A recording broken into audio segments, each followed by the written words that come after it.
নমস্কার বন্ধুরা, আমি মধুমিতা আপনাদের সামনে নিয়ে চলে এসেছি আবারও একটা নতুন দিন, নতুন সকাল, নতুন একটা ব্লগ নিয়ে। আশা করব যে যেখান থেকে আজকের আমার এই ব্লগটা দেখছেন সবাই ভালো আছেন, সুস্থ আছেন এবং স্বাভাবিক আছেন। আমি এবং আমার পরিবারের সদস্যরাও ঠাকুরের আশীর্বাদে সবাই বেশ ভালো আছি। সকালবেলা ঘুম থেকে ওঠার পরে আমার প্রথম কাজ হলো ঘরের সমস্ত দরজা জানলাগুলোকে খুলে দেওয়া। তারপরে গতকালকে রাত্রের যে এঁঠোগুলো থাকে ওগুলোকে নিয়ে বাইরে ফেলে দেওয়া, ঘরের যে সমস্ত ময়লাগুলো থাকে ওগুলোকে ঝাড় দিয়ে ফেলে দেওয়া, তারপরে ঘর মুছে নেওয়া। বাসি কাজের মধ্যে এগুলোই সাধারণত পড়ে। এগুলোকে যত তাড়াতাড়ি শেষ করে ফেলা যায় তত কিন্তু ঘরের পক্ষেও যেমন উপকারী, সেরকম কাজটাও বেশ তাড়াতাড়ি সকাল সকাল গুছিয়ে নিতে পারলে দুপুরের দিকে এই তীব্র গরমের হাত থেকে অনেকটাই রেহাই পাওয়া যায়। কারণ সকালবেলা উঠে যদি কাজকর্ম কিছুটা শেষ করে নেওয়া যায় তাহলে দুপুরের রান্নাটা করতে আর দেরি হয়ে যায় না, বা তাড়াহুড়ো করে গরমের মধ্যে ঘেমে নিয়ে আর রান্নাঘরে ঢুকতে হয় না।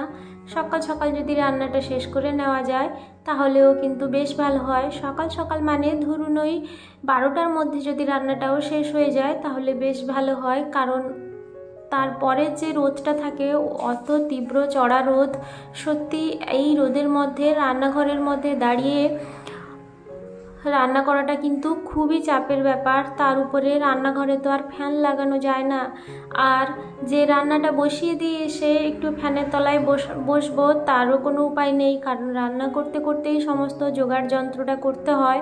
আগে থেকে গোছাতে পারি না, কারণ আগে থেকে গুছিয়ে রাখলে কি হয় ওই টাইমটা আবার আমার ওয়েস্ট চলে যায়। সেই জন্য রান্না করতে করতেই জিনিসগুলো গুছিয়ে নেওয়ার চেষ্টা করি। তাহলে কি হয় যে ধরুন আমি একটা রান্না বসিয়ে দিয়ে আর একটা রান্নার জন্য সবজিটা কেটে নিই, কিংবা মশলা বাটার থাকলে মশলাটা বেটে নিই, ওইভাবেই করতে থাকি। না হলে দেখেছি খুবই দেরি হয়ে যায়। তো এদিকে আপনাদের সঙ্গে গল্প করতে করতে আমার ঘর দোরও ভালো করে ঝাড় দিয়ে নিয়েছি। এবার ঘরটা একটু মুছে নেব, কারণ সকালবেলা করে ঘরটা মুছে নিলে বেশ দেখেছি ঘরটা বেশ পরিষ্কার পরিচ্ছন্ন লাগে, মনটাও বেশ ভালো হয়, আর ঘরেও একটা পজিটিভ এনার্জি পৌঁছায়। তো সেই জন্য সকালবেলা করে ঘরটা আগে মুছে নিচ্ছি। যেহেতু এখনও সেরকম কেউ ঘুম থেকে ওঠেনি, ছেলেও যেহেতু ওঠেনি, সেই জন্য আমার কাজ করতে অনেকটাই সুবিধে হচ্ছে। আর জানেন তো, ছেলে যদি ঘুম থেকে উঠে পড়ে তাহলে ও যদি দেখতে পায় আমি এই যে মুছছি তাহলে ও কিন্তু খুবই খুশি হয়। কারণ ওই সময়টাতে ও কি করে, ওই বাস্কেটের মধ্যে যে জলগুলো থাকে ওটা নিয়ে, ওই জলটা নিয়ে গোটা ঘরে ফেলবে, কিংবা ওই যেখানে মপটা স্পিন করা হয় ওই জায়গাটায় নিয়ে ওর খেলার জিনিস তখন ওটা হয়ে যাবে। তো সেই জন্য ও ওঠার আগেই কাজগুলো করে নেওয়ার চেষ্টা করি। আর যেদিন ও দেরি হয়ে যায় সেদিন কিন্তু ও খুবই জ্বালাতন করতে থাকে। তো এদিকে গল্প করতে করতে ঘরটাও আমি মুছে নিয়েছি। আর যেদিন একটু দেরি করে ঘুম থেকে উঠি তো সেদিন দেখেছি প্রচণ্ড তাড়াহুড়োর মধ্যে সমস্ত কাজকর্মগুলো শেষ করতে হয়। কাজের ক্ষেত্রে রুটিন অনেকটা পরিবর্তন হয়ে গেলে কিন্তু খুবই অসুবিধে হয় সারাটা দিন। এদিকে ঘরটা মুছে জামা কাপড় কেচে ধুয়ে স্নান টান করে চলে এসেছি।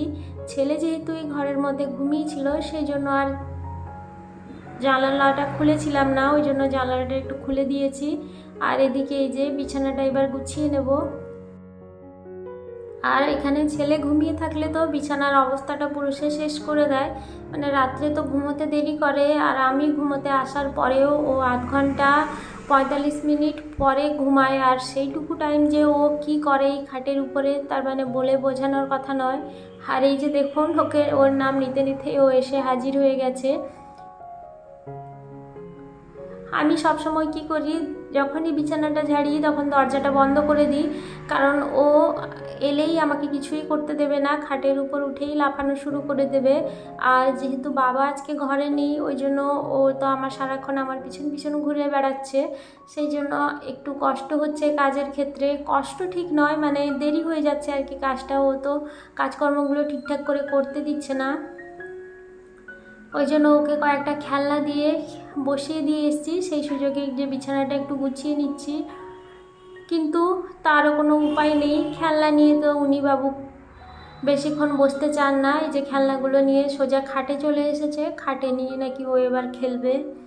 যাই হোক, প্রচণ্ড গরম পড়েছে, তার মধ্যে নিজেও একটু জল খেয়ে নিচ্ছি আর ওকে একটু খাইয়ে দেবো, কারণ ও জানেন তো মোটেই জল খেতে চায় না।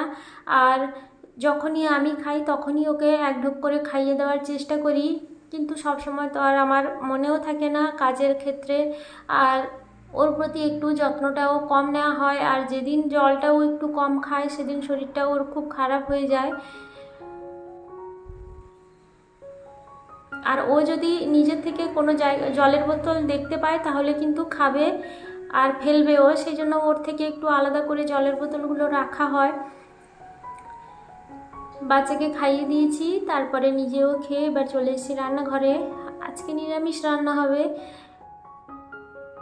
তো এদিকে ডাল আর কিছু কিছু সবজি রান্না হয়ে গেছে, তো ভাবলাম আপনাদের সঙ্গে একটু দই পটলের রেসিপিটা শেয়ার করি। আজকে ভাবলাম একটু দই পটল বানাবো, কারণ পটলগুলো খুব সুন্দর টাটকা টাটকা আর বড় বড় এসেছিলো। তো সেগুলোকে দেখে কি করব সেটা ভাবতে ভাবতে তো ভাবলাম যে ফ্রিজে দইও আছে, কেননা আজকে একঘেয়েমি পটলের হাত থেকে বাঁচতে এই রান্নাটা করলে খুব ভালো হয়, কারণ নিরামিষ দিনেও এটা খাওয়া যায়।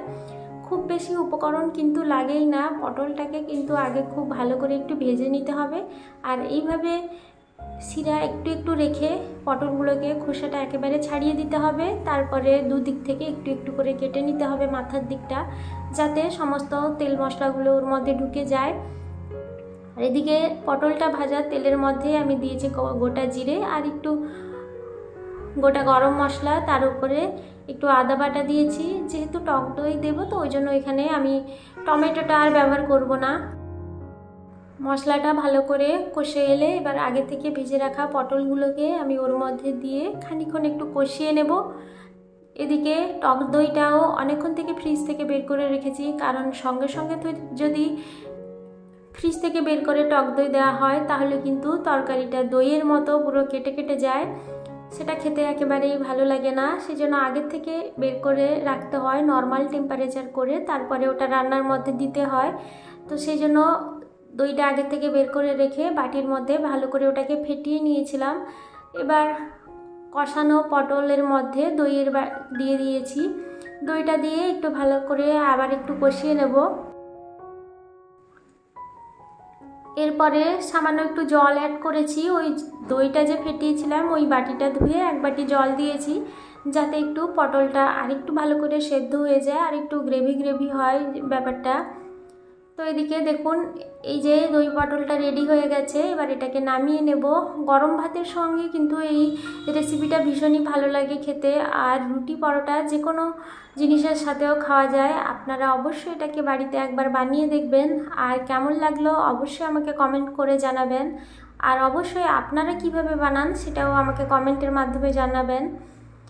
এদিকে দুপুরে রান্নাবান্না শেষ, রান্নাঘরটাও গুছিয়ে নিয়েছি, খাওয়া দাওয়া করে ছেলেকে ঘুম পাড়িয়ে দিয়েছি। তারপরে বিকেলে তো অনেক কাজকর্ম থাকে, জামা কাপড় গোছানো, ঘর ঝাড় দেওয়া, বাইরেরও অনেক কাজ থাকে, যেগুলো আপনাদের সঙ্গে হয়তো শেয়ার করতে পারি না। সমস্ত কাজ তো আর সব সময় শেয়ার করা যায় না মানে ক্যামেরাটা নিয়ে তো আর সব জায়গায় যাওয়া যায় না ফোনটা নিয়ে, তো সেই জন্য ওগুলো আর দেখাতে পারি না। সেগুলো নিজের মতো করে শেষ করে নিয়েছি। তারপর বিকেলের দিকে এসে দেখছি গাছগুলো যে লাগিয়েছিলাম গোড়াটা একেবারে শুকিয়ে গেছে, তো একটু জল দিয়ে দিচ্ছি। তাহলে বন্ধুরা আজকের মতো তাহলে আমি আমার ব্লগটা এখানেই শেষ করছি।